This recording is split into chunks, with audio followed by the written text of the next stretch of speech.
Hi, my name is Jeremy. I'd like some time to speak about my mother and the life that she led.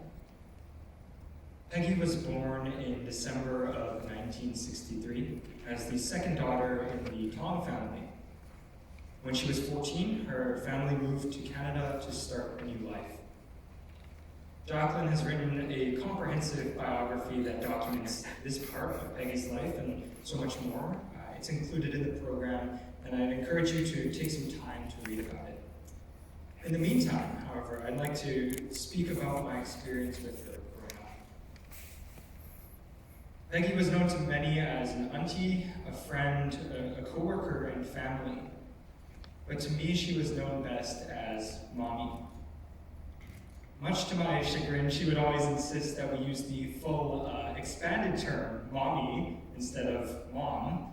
I used to question why we needed to continue doing that as we got older, but I know that she viewed us as her little kids.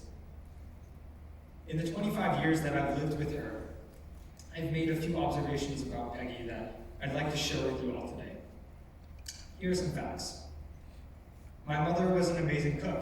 Every day after school, I used to come home to something simmering on the stove or the pan or the oven.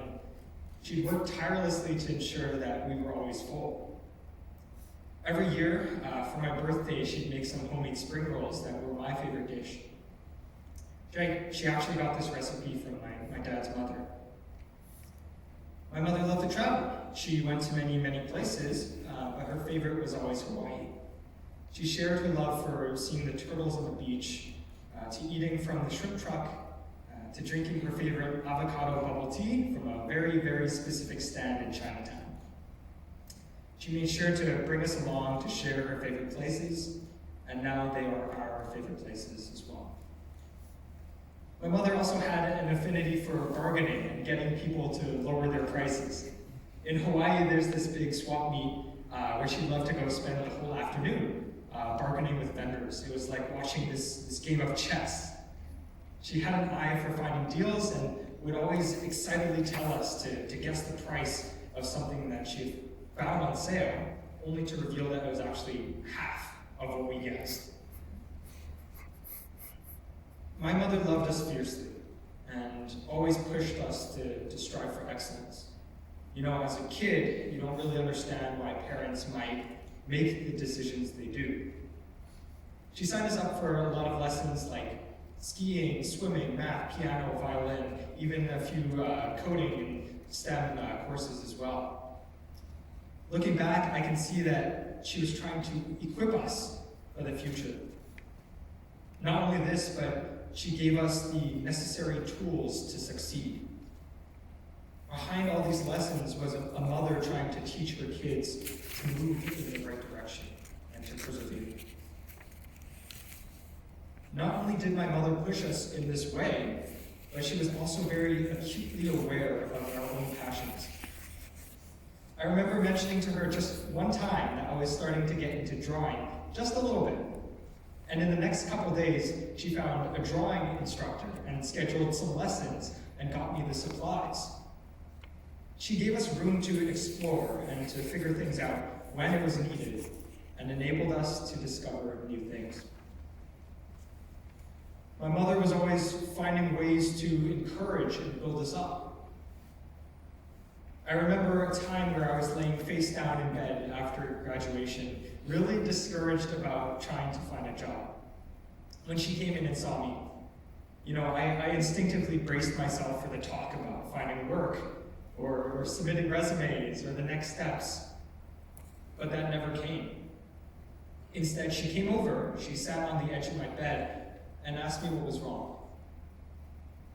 I told her everything, and she just gave me a hug, and we prayed, and we just sat like that for a while. I just remember feeling so incredibly relieved that I could share these things with her, and I just felt so loved.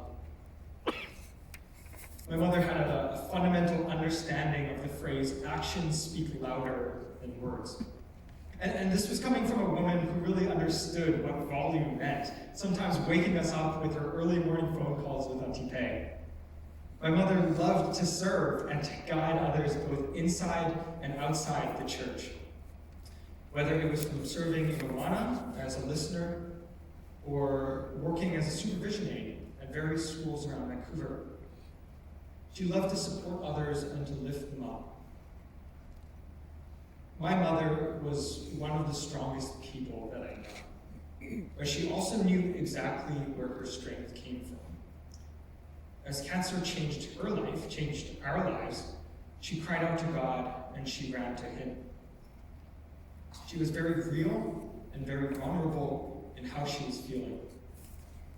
From day one of the diagnosis, there were times in which she would cry from the pain, but she continued to acknowledge the sovereignty that is Christ. She continued to bear witness to the Lord, to allow Him to speak through her.